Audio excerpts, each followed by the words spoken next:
नमस्कार, मी नरसिंह भोरे, आरोग्य दूत न्यूज मध्ये आपलं स्वागत आहे. पाचोरा तालुक्यातील आंतोर्ले खुर्द गावातून एक अत्यंत दुःखद घटना समोर आली आहे.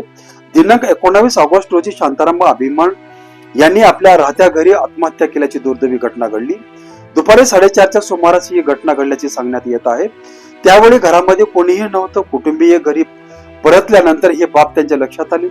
त्यानंतर त्यांनी आरडाओरड करत तात्काळ मदतीसाठी धाव घेतली आणि शांताराम यांना पाचोरा ग्रामीण रुग्णालयात आणण्यात आलं. ग्रामीण रुग्णालयातील वैद्यकीय अधिकारी सतीश टाक यांनी तपासणी केल्यानंतर त्यांना मृत्यू घोषित केलं. या घटनेची माहिती मिळताच पाचोरा पोलिसांनी पुढील तपास सुरू केला आहे.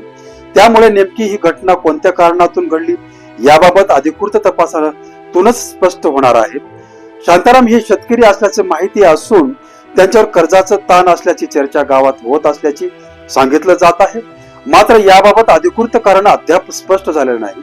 या घटनेनंतर सर्वात मोठा प्रश्न उभा राहतो तो म्हणजे आर्थिक अडचण आली म्हणून आयुष्य संपवणं हा उपाय आहे का?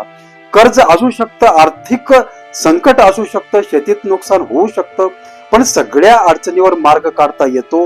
कर्ज घेतलं जातं, फेडण्यासाठी वेळही मिळू शकतो. परिस्थिती आज कठीण असली तरी ती कायमची तशीच राहते असं नाही. पण एका व्यक्तीच्या जाण्याने मागे राहिलेल्या कुटुंबावर आयुष्यभराचं दुःख येतं.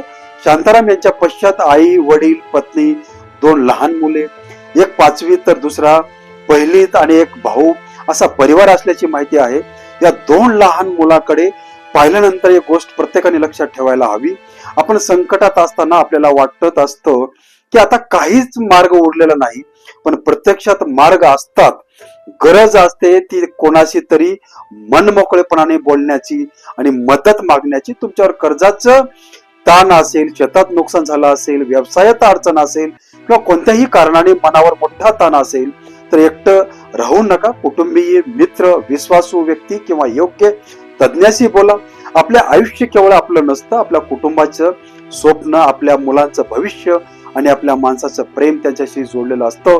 आंतोर्ली खुर्द येथील ही घटना अत्यंत दुःखद आहे. या कुटुंबाच्या दुःखात आम्ही सहभागी आहोत आणि समाज म्हणून आपण एकच संदेश देऊया. कर्जाचा भार कमी करता येतो, आर्थिक संकटातून बाहेर पडता येतं, पण गेलेलं आयुष्य परत आणता येत नाही. त्यामुळे कितीही मोठं संकट आलं तर आत्महत्याचा विचार करू नका. मदतीसाठी हात पुढे करा, कारण संकट संपवण्याचा मार्ग आहे, आयुष्य नाही. पाचोरा पोलिसांचे पुढील तपास सुरू आहे. मी आहे तुमच्यासोबत नरसिंह भोरे. धन्यवाद.